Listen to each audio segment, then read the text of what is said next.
ছবি তুলে নিয়ে তারপর সব যাবো। ধরো আমার ধরো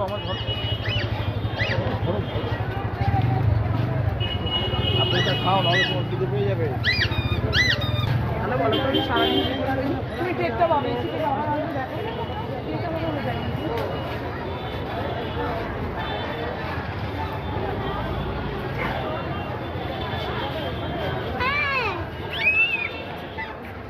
তোমারে লাফাস না, গরমে আরো কষ্ট হবে।